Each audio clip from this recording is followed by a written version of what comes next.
और इस बीच एक और अहम खबर आपको बता दें, महाराष्ट्र के नासिक से बड़ी खबर आ रही है। एशिया की सबसे बड़ी प्याज मंडी लासल गांव में प्याज की कीमतें धड़ाम हो गई हैं। 112 रुपए प्रति क्विंटल न्यूनतम दर पर प्याज पहुंच चुका है।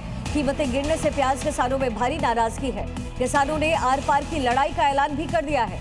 साथ ही 1500 रुपए प्रति क्विंटल की सब्सिडी की मांग पर ये किसान अड़े हुए हैं। किसानों ने सरकार को 8 दिन तक मांग पूरी करने का अल्टीमेटम दिया है। रास्ता रोको, रेल रोको की चेतावनी भी जारी की है किसानों ने। तो किसानों का यह कहना है कि उनको इस वक्त भारी नुकसान का सामना करना पड़ रहा है।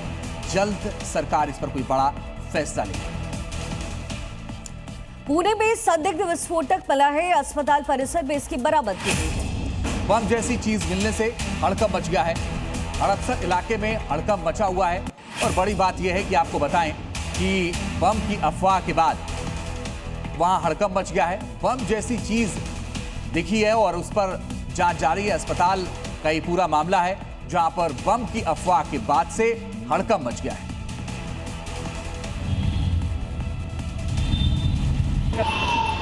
ये कुछ तस्वीरें हम आपको इस समय दिखा रहे हैं जो बरामद हुई है। उसकी ये तस्वीर, यहाँ पर पुलिस पूरे मामले की छानबीन कर रही है। जांच पड़ताल पूरे मामले को लेकर के अब किया जा रहा है।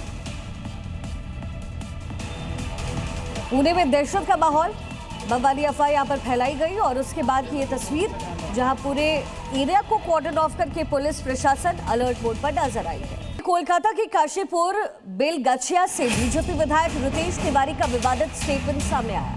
उन्होंने जनसभा में कह दिया कि मुस्लिम समुदाय ने उन्हें वोट नहीं दिया है, इसलिए अगले 5 साल तक वे उनके लिए कोई काम नहीं करेंगे और कोई प्रमाण पत्र भी नहीं जारी करेंगे।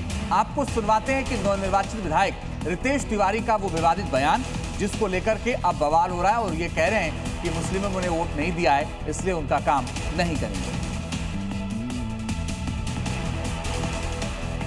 मैं पहला विधायक हूं आपके इस क्षेत्र का जिसको एक भी मुसलमानों ने वोट नहीं किया। तो मुझे जो वोट किया मेरे ऊपर अधिकार उसका है। जिसने वोट नहीं किया हम उसके घर मांगने भी नहीं गए थे।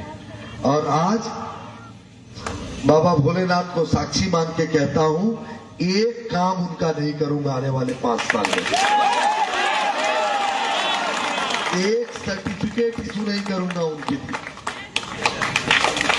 एक सर्टिफिकेट किसी को, मेरा लाइफ चल रहा है, मुझे कोई फर्क नहीं पड़ता कि कौन क्या सोचेगा और कौन क्या बोलेगा।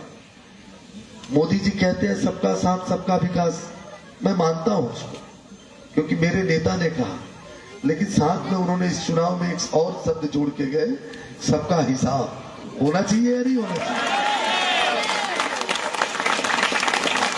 तो मैं पश्चिम बंगाल से एक और बड़ी खबर आपको बता दें, गौवंश हत्या पर रोक लगा दी गई। सीएम शुभेंदु ने सख्त कानून लागू किया है। पशुवध को लेकर नई गाइडलाइन उन्होंने जारी की है। यानी कि बंगाल में बिना प्रमाण पत्र पशुवध नहीं होगा और कानून तोड़ने पर सख्त कार्रवाई की जाएगी। पश्चिम बंगाल में भाजपा सरकार बनते ही एक्शन में शुभेंदु अधिकारी नजर आए हैं। पशुवध पर रोक लगाई गई है।